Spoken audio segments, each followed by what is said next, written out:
The Princess and the Invisible Unicorn. Please don't forget to subscribe to my channel for more magical stories before the tale begins. Once upon a time, in a kingdom filled with cherry blossom trees and glittering lakes, there lived a curious young princess named Elara. She had everything a royal girl could dream of: sparkling dresses, golden tiaras, a room full of toys. But what she really wanted was adventure. One sunny morning, while wandering alone in the royal garden, as she often did when she wanted to escape boring princess lessons, Elara heard a strange rustling in the bushes near the enchanted rosebush. "Who's there?" she called. There was no reply. Just as she turned to leave, she heard a soft, snorty sound.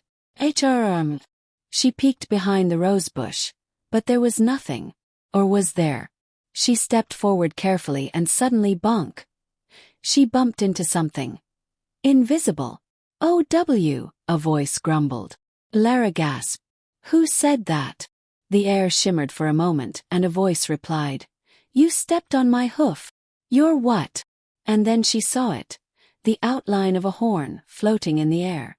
The horn sparkled with magic dust, and below it, two slightly muddy hooves began to appear, followed by the rest of a creature, which slowly faded into view. "I'm Nova," the creature said proudly. "An invisible unicorn." Elara's eyes grew as wide as saucers.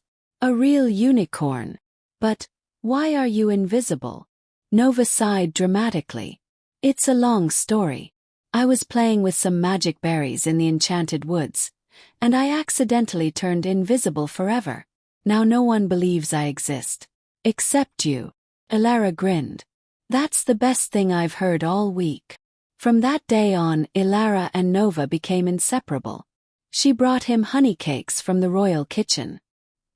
He took her on secret moonlit rides across the treetops, galloping so fast the wind braided her hair. They even created a secret code. 3 snorts meant hide, 1 meant snack time, and a loud whinny meant danger. But one day trouble struck. Queen Talia, Elara's mother, noticed strange hoofprints in the palace hall. "Elara," she said sternly, "have you been sneaking horses into the castle?" Not exactly," Elara mumbled. The queen ordered a royal inspection. Guards stormed the castle with magnifying glasses and feather dusters, trying to find the phantom horse. Nova hid in Elara's room, trying not to sneeze every time a feather passed near his nose. Then came the royal banquet. Everything was going smoothly, until Nova saw the royal jellies and couldn't help himself. He leapt onto the table, invisible of course, and began slurping the jelly off the silver spoons. "The jelly is floating!" someone screamed. Panic erupted. Nobles fainted. The queen nearly fell into a cheesecake. Elara stood up on her chair and shouted, "Stop! It's just my unicorn. He's invisible, but he's kind and gentle and just really loves jelly." Silence. Then Nova, still invisible, let out the loudest, most musical neigh anyone had ever heard. The queen stared. And she laughed. "A unicorn with a sweet tooth," she said. "Well, at least he has good taste." From that day forward, Nova was made the official royal guardian of desserts. Elara and Nova were allowed to roam the castle freely, as long as Nova promised not to eat all the royal pastries.